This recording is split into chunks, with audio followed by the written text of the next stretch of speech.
আজকে আমি বানাবো হচ্ছে কি একটা বার্থডে কেক। আমি এটার জন্য নিয়েছিলাম হচ্ছে 6টা ডিম। সেটা ডিমগুলোকে আমি ভালো করে ফোমি টেক্সচার করে বিট করে নিয়েছি।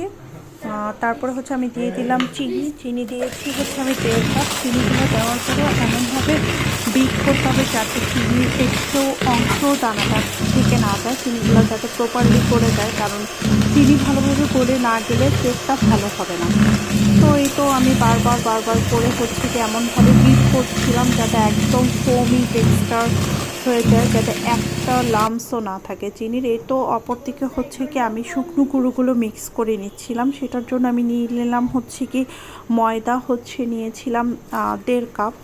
তো আমি দিয়ে দিচ্ছি হচ্ছে বেকিং পাউডার আমি দিয়েছি হচ্ছে 3 টিস্পুন। তো এই তো একে একে করে 3 টিস্পুন দিয়ে নিচ্ছি।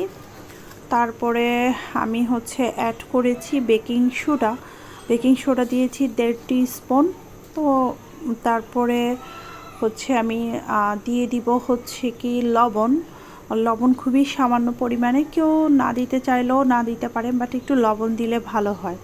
তারপর আর কি সবগুলো হচ্ছে কি আমি চালনিতে নিয়ে হচ্ছে ভালো করে এগুলো চেলে নিব যাতে কোনো লাম্পস না থাকে।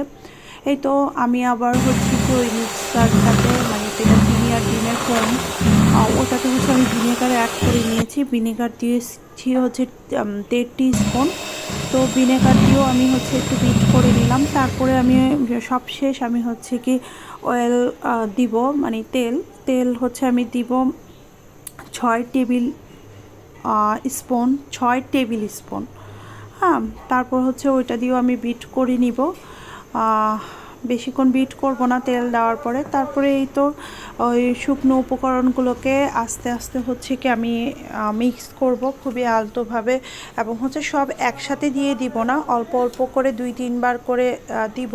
তো এটা হচ্ছে আমি ইলেকট্রিক বিটার দিয়ে করব না, এটা হ্যান্ড উইচের মাধ্যমে করব। হ্যান্ড উইচের মাধ্যমে খুব আলতোভাবে আস্তে আস্তে একটু টাইম নিয়ে করতে হবে, যদি একটু সময় লাগে বাট একটু ধৈর্য ধরে করতে হবে। এই তো পরে আমি হচ্ছে একটা আমার হচ্ছে যেখানে আমি কেক বেক করি, এই তো একটা প্যান টাইপের নিয়ে নিছি, যেটা পাতিল অ্যালুমিনিয়ামের। তো ওটাতে আমি হচ্ছে দিয়ে দিলাম, একটু ভালো করে ট্যাপ করে নিতে হবে। তারপরে হচ্ছে আজকেও এটাও আমি চুলায় বেক করব, এই জন্য চুলায় ফার্স্টে আমি হাঁড়ি দিয়ে দিয়েছিলাম অ্যালুমিনিয়ামের।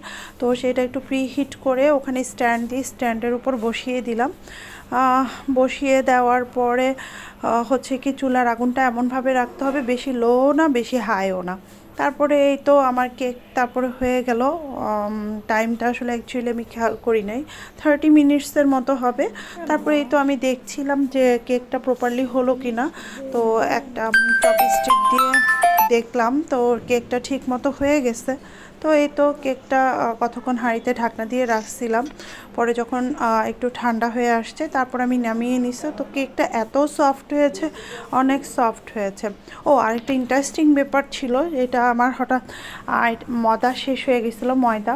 তো পরে আমি হচ্ছে আমার ঘরে আটা ছিল, আটা দিয়েই কিন্তু এটা করেছি, বাট আটা দিয়ে করার পরেও এটা হচ্ছে অনেক সফট হয়েছিল। যদিও এটা আমি বাসায় খাওয়ার জন্য করেছি, তো যার জন্য হচ্ছে কি আটা ময়দা ওরকম মেটার ছিল। তো এই তো আমি এটাকে 3টা স্লাইস করে নিলাম। যদি আমি একটু মোটা স্লাইস করেছি, কারণ বাসার কেউ হচ্ছে খুব ক্রিম একটা খুব পছন্দ করে না। তো এই তো এবার হচ্ছে কি আমি ক্রিম নিয়ে নিলাম। আমি হচ্ছে ইউজ করি হচ্ছে ভিভো রেডটা। তো ভিভো রেডটা আমি একটু আইসিং থাকা অবস্থায় নিয়ে নিছি। তো এখন হচ্ছে আমি সেটা বিট করে নিব ইলেকট্রিক বিটার দিয়ে। একটু ঠান্ডা থাকা অবস্থায় বিট করলে ভালো হয়, কারণ ক্রিমটা যত ঠান্ডা থাকে তাহলে বিট করলে তত ক্রিমে ভালো হয়। তারপরে এই তো আমি আইসিং সুগার দিয়ে নিচ্ছি, যদিও আইসিং সুগারটা আমার ঘরেই বানানো। এই তো 1 টেবিল স্পুনের মতো আইসিং সুগার দিয়ে নিলাম। এটা দিয়ে আমি আবার বিট করব। তো বিট করে নিচ্ছিলাম পারবো যতক্ষণ পর্যন্ত এটা ক্রিমি টাইপস হবে না। এই তো আমি আবার 1 টেবিল স্পুন হচ্ছে গুঁড়া দুধ দিয়ে দিচ্ছি। আর আমি সবসময় ক্রিম করার সময় একটু গুঁড়া দুধ দিই। বাটারটা আজকে দেওয়া হয়নি, মাঝে মাঝে বাটার দিই, বাটারটা আজকে বের করে রাখতে ভুলে গিয়েছিলাম। তো এই তো ক্রিমটা প্রায় আমার হয়ে আসছে, আর তো ক্রিমটা অলমোস্ট হয়ে আসছে। ক্রিমটা কিন্তু বেশিক্ষণ বিট করা যায় না, ওভার বিট হয়ে গেলে কিন্তু আবার কাজ করার সময় ডেকোরেশন করার সময় হচ্ছে কি ক্রিমটা গলে যাবে, প্রপারলি ডেকোরেট করা যাবে না। এই তো আমি আবার দেখছিলাম যে হচ্ছে ক্রিমটা ঠিক আছে কিনা। এই তো বোঝা যাবে হচ্ছে ক্রিমটা যখন প্রেস করা হবে তখন একদম স্টিকি হয়ে থাকবে। আর কেউ চাইলে বাটিটাও উপর করে দেখা যেতে পারে যে ক্রিমটা কি পড়ে যাচ্ছে কিনা। দেখা যাবে ক্রিমটা একদম পড়ছে না, হ্যাঁ, তার মানে ক্রিম রেডি। এই তো আমি পরে ডেকোরেশনে বসে গেলাম। ফার্স্টে প্লেটের মধ্যে, আমি যদিও প্লেটে করছি যেহেতু বাসার জন্য, তো প্লেটের মধ্যে হালকা ক্রিম দিয়ে নিয়ে তারপরে ফার্স্টে স্লাইসটা দিলাম। তারপরে আমি যে এখানে সুগার সিরাম দিয়ে দিচ্ছিলাম, সুগার সিরামে হচ্ছে ক্রিম হচ্ছে স্প্রেড করছিলাম। যদি আমি খুব হালকা পরিমাণে ক্রিম দিচ্ছি, ক্রিম বললাম না সবাই পছন্দ করে না বাসায়, তারপর আরেকটা স্লাইস দিলাম, আবার সেই সুগার সিরাম দিয়ে দিলাম। সুগার সিরাম চারপাশে ভালোভাবে দিয়ে নিলাম। তারপরে হচ্ছে কি আবার আমি ক্রিম দিব, আবার হালকা করে ক্রিম দিলাম। তো এই তো একদম লাস্ট পোর্শনটা, লাস্ট স্লাইসটা দিয়ে আবার সুগার সিরাম দিয়ে এবার হচ্ছে চারপাশে হচ্ছে কি আমি ক্রিমটাকে মোল্ড করে নিলাম। চারপাশে ক্রিম লাগিয়ে হালকা করে তারপর আমি ফ্রিজে অনেকক্ষণ রেখে দিয়েছিলাম এটা সেট হওয়ার জন্য। সেট হলে পরে ডেকোরেশন করতে সুবিধা হয়।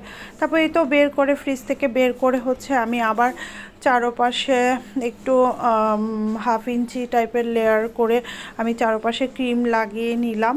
তো আমি যদিও ভালো ফিনিশিং আমার আসে না, আমি নর্মালি হচ্ছে বাসার জন্যই করি। তো এই যে আমি একটু হালকা একটু ডিজাইন, স্ট্রেট টাইপের কোনো একটা ডিজাইন করার চেষ্টা করছিলাম। তো এই তো চারপাশে একটু ডিজাইন করে নিলাম। যেহেতু আমার ফিনিশিংটা ভালো আসে না, এটার মাধ্যমে করলে আমার ফিনিশিংটা একটু ভালো আসে। তো এই তো চারপাশে একদম উপরে নিচে চারদিকে আমি এই ডিজাইনটা করে নিয়েছি। তো তারপরে হচ্ছে কি আমি হচ্ছে এখানে আমার হচ্ছে চকলেট বার ছিল, চকলেট বারটাকে হচ্ছে কি আমি গ্রেটার দিয়ে একটু গ্রেট করে উপর দিয়ে স্প্রেড করে দিলাম। যদিও আজকে কেকটা হচ্ছে আমার ভ্যানিলা ছিল, তো পরে হচ্ছে আমি যদিও ওইখানে হচ্ছে পরে তো আমি একটু ব্লু কালার দিয়ে হচ্ছে নজেলের মাধ্যমে হচ্ছে ডিজাইনটা করে নিচ্ছিলাম। যদিও চকলেটের উপরে হচ্ছে কি এই ক্রিমের এটা বসানো, ডিজাইনটা বসানো একটু ডিফিকাল্ট হয়ে যায়, উঠে চলে আসতে চায়। তারপর আমি আস্তে আস্তে করে করছিলাম। তো এই তো সাইডে একটু হচ্ছে কি ডিফারেন্ট কালার, লাইক এটা কি কালার বলবো, কালার বলতে পারছি না, আমি কালার খুব ভালো চিনি না। তো এই তো বিভিন্ন টাইপসের একটু নিজের মনের মতো করে একটু ডিজাইন করে নিলাম। এই তো চারপাশে একটু ঘুরিয়ে ঘুরিয়ে দেখাচ্ছিলাম। এই তো তার সাইডও একটু হালকা চকলেটের গুঁড়া চকলেট দিয়ে দিলাম। তো এই তো ওভারঅল আমার কেকটা এরকম হইলো। সিম্পল, বাট কেকটা অনেক টেস্টি ছিল। এই তো সবাইকে অনেক অনেক ধন্যবাদ আমার ভিডিওটা এত ধৈর্য সহকারে দেখার জন্য। যদিও ভিডিওটা একটু বড় হয়ে গেছে, তারপর থ্যাঙ্কস অ্যাগেইন যে ভিডিওটা দেখার জন্য। আল্লাহ হাফেজ। অন্য দিন আবার নিয়ে আসবো অন্য কোনো রেসিপি নিয়ে। এই তো আজকের মতো এখানেই শেষ।